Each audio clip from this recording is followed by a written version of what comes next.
Hello, Nigel here with you, Nigel's Modelling Bench, back with another book review for you today. And once again, it's a little bit late. The company Bookworld, who are the distributor for Wingleader books, were a little bit late sending this one out. I saw Justin at the Gloucester show on September the 22nd, which was just over a month ago. Today is October the 23rd, and he said that it was due to go out the next day, but nobody got theirs for about another week. So I don't know what happened there. I don't know if there was an issue or something. But anyway, this is going to be a review on the brand new, or the latest, Wingleader Photo Archive series, and this is on the Hawker Hurricane. And the reason I've left it in this wrapping is to show you once again how fantastically packaged these things come. Really funny story about Bookworld. Justin is the main man at Bookworld. He also calls himself Aviation Books or something like that. Aviation Archive, something like that. I can't remember now. I have spoken to Justin at model shows for years, and he has spoken to me. We didn't know each other by first name terms, and he didn't know me, and I didn't know him, but we knew who each other were. So I've been on here telling you about how fantastic Bookworld are with their amazing packaging and quick deliveries and everything. And it was the guy I've been chatting to all the time, and he was telling me about this great YouTuber that reveals the books, and they get loads of sales out of them thanks to you guys. So yeah, we put two and two together and we were talking about each other. So there we go. So it's a small world, isn't it? So there we go. Right, so here we have the packaging. So we have a sealed envelope, which I can't seem to get off.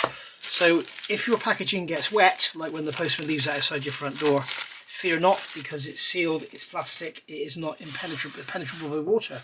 Then you get a nice cardboard envelope, which keeps your book nice and straight and stiff and everything. So that's all cool. So that comes out like that. And then within that cardboard envelope, you have a bubble wrap envelope that your book sits in. And as you can see in here, we have an advertising slip, which is not usual, and then so your book arrives to you in absolutely perfect condition. As you can see, there's a slight amount of damage there. I think I've probably just done that getting it out, but there's no damage, no dog-eared corners or anything. I've ordered books before through Amazon, and they've literally come in a jiffy bag and been out of a mess. So here we can see an example of some of the books that they have in stock. So all very interesting. If there's any of those there you fancy, then get in touch with Bookworld and get yourself some. So, Photo Archive number 33 already. Bloody hell, I can't believe it's 28 since we looked at number 5, which was that fantastic early Lancaster reference. So this is part 2. We've already done part 1. We covered that a few months ago. So this one is all about UK-based fighter bombers from November 40 to December 42. So there's probably going to be yet another one. So I should imagine the Hurricane is going to be a massive subject, because it was a massively utilised aircraft. It's not an aircraft I know a hell of a lot about. The only aircraft I know much about is the B-52 and the Lancaster. Other than that, I'm sort of pretty thick, really. So there we go. So we have this beautiful book, as usual, opening out. And if you want to get yourself one, there is the ISBN number. Okay, you can freeze frame and get the ISBN number. They're still $19.95, which I find hard to believe. You know, when you think when these books first came out, they were $19.95, and you know, a frozen pizza was a couple of quid. Now a frozen pizza is a £5. So you know, it's amazing they've still done this. And there's there's where you can go and look up the rest of the range. And as I say, you can get your books from Bookworld. They are the main distributor for Wingleader, so you'll always get it quick in the post, always well packaged, and they do deliver internationally as well. And a lot of you have come back to me and said the delivery times have been amazing. So going through this book, welcome to number 33. There's a foreword by Mark Postlethwaite. Lovely guy. If you haven't met him, go and see him at Telford. He's a very, very approachable, very, very friendly chap. So this has been, as usual, we've dug out some very high quality original photos which show the details and modifications that took place between the various marks. We all learnt something new about the Hurricane during the production of this book, and I'd particularly like to thank Mariusz Leżinski for his help in early stages, and Jim Leach for identifying the supercharger volute drain tube, which had us all stumped. So these silly little things that get people, and someone always knows what it is. Someone always knows what it is. So there we are, we got a beautiful Hurricane there, canopy slid back, pilot there posing, and a lovely yellow spinner on there. So going into the page, we're basically showing the difference in Mark 1s. So you can see here, this is a Mark II because it has the 5 fasteners holding that panel in there directly behind the exhaust, whereas the Mark 1 has 4. You have 1, 2 and then 3, 4 very closely packed together near the cockpit, whereas this one has 5 evenly spaced. They also have a longer, slightly longer wing root area here. So that's why if you get like a kit like the Revell Mark 1, you won't be able to easily convert it to a Mark 2. That's something they're going to have to do, and I think we can see in the mould there is a seam there, so they probably are going to bring out a Mark 2. I'm on about the 1/32 scale one now. So you can see here some different shaped spinners, and there we have some probably a squadron there proudly stood in front of their Hurricanes. You can see the different spinners there as well. Very nice. So you can see the bulbous type spinner there, and you can see the sharper type spinner there. It's all on one page. Engine cover there sitting on top of the wing. Note how tatty the leading edge is. Worth remembering for your dioramas and stuff. Interesting to see here we got the black wing, but it's not all the way over. It's only sort of up to the edge of the undercarriage base. So interesting. Some lovely black and white images here, wartime images, all in the snow from Burma. Again here in the snow, you can see a happy looking pilot there, smiling away, and we've got the old original, the double the duo tone undersides. And also worth noting, when you see in the modeller's notes in here, these were actually in a very early duck egg blue, rather than the sky colour. So RAF sky blue, sorry, not duck egg blue. It's very much like duck egg blue. Very interesting. Another good sign there to see where your wear gets on your fuselage from the crew entering, and your exhaust marks and everything, which is very nice. And E is the transparent cover for the formation keeping lamp. There we go. Some lovely pages here. Pictures, thin alloy strips, rib stitching for strength. So there you can see the difference. You've got the fabric elevators as opposed to the aluminium tailplane. More lovely images there. Looks like they're in motion, doesn't it? Are they or not? It's just blurred on the ground, not sure. And then we've got some early night fighters you can see here with the night paint, which is all sort of blotchy and faded and chipped and everything. It wasn't a very resilient paint initially. And then along came the Mark II. So you can see here, slightly longer wing root there. You've got the 5 fasteners there. You can see here, this is the Mark I with the 4 fasteners. And you can see the difference in the length of the wing root there. That's how to tell the difference. The engine's slightly more further forward because of all the extra gubbins on the back. Okay, and here you can see a Mark I with the shorter wing roots, with the shorter intake, and then here you've got the different intake with the longer wing roots on the Mark II. Improving firepower of the Mark IIB. Interesting to see here we've got the gun covers, but they're not all, normally they're all hanging off with rags, aren't they, and stuff. So nothing there, either they've been removed or they've completely blown off in the wind.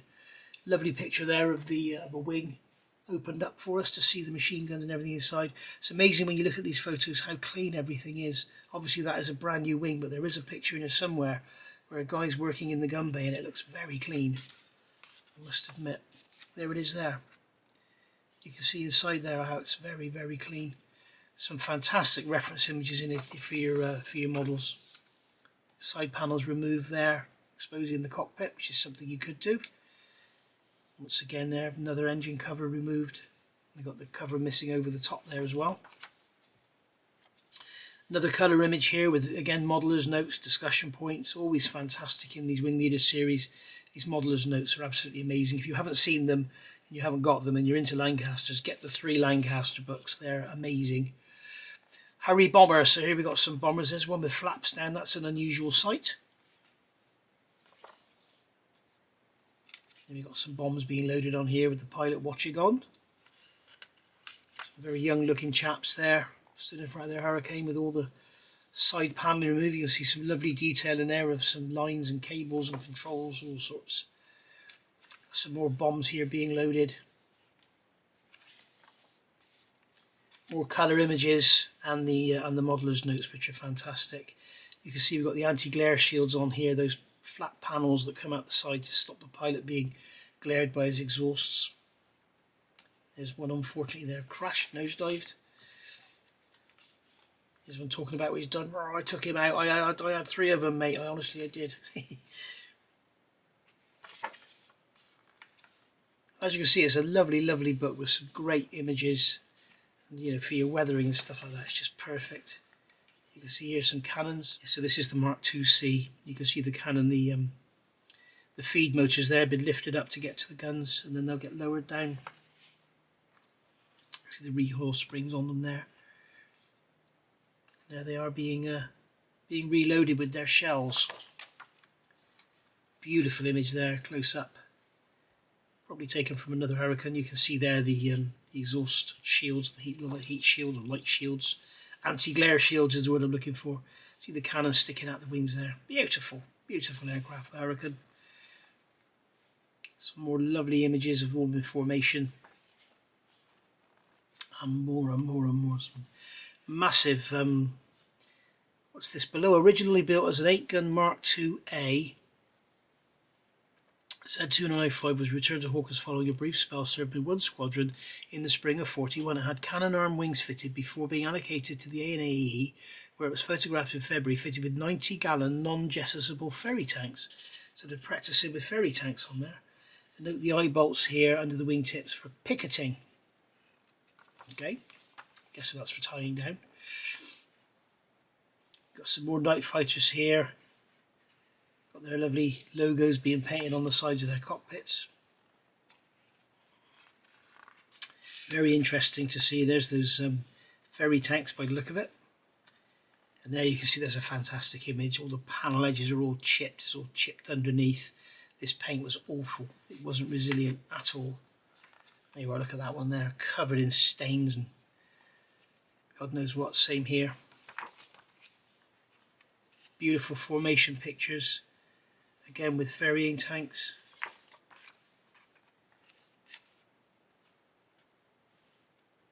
Lovely.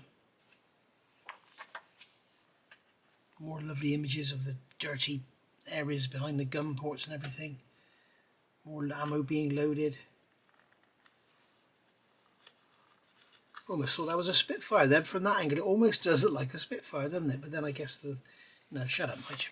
So there we are. Lovely image again there of the underside. You can see here some great weathering opportunities. Thoroughly recommended. And then a beautiful image there to finish off. You can see beautiful beautiful image with the clouds and the ground there underneath. Very nice. And then here, as usual in these books, we've got Hawker Hurricane production batches, including security breaks. So you can see here there's the batch numbers, where they were made, and when the dates they were made, those that were cancelled and everything. And on the back here we got a sample of the images within the book. So yeah, very, very nice, very beautifully presented, and once again a fantastic subject.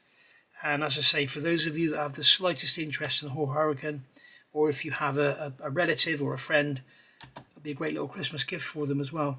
So 1995, as I say, get it from Bookworld.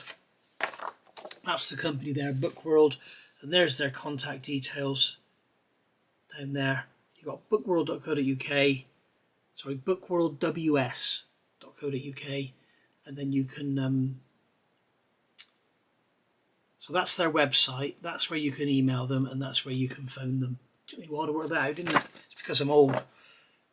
There we are, we've got some great books there. Air Campaign 46, Chrome Dome 60 to 68.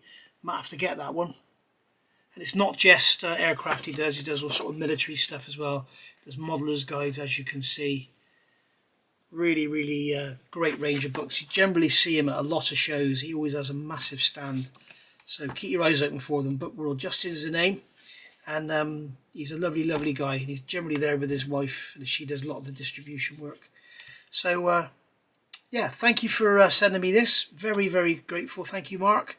And thank you, Justin, and I will see you all very soon. Thank you for watching. Don't forget, if you are going to Telford this year, their Wingleader is sure to be there. Go and look them up and say hello to Mark. He's a lovely, lovely chap. Thank you for watching. Bye for now.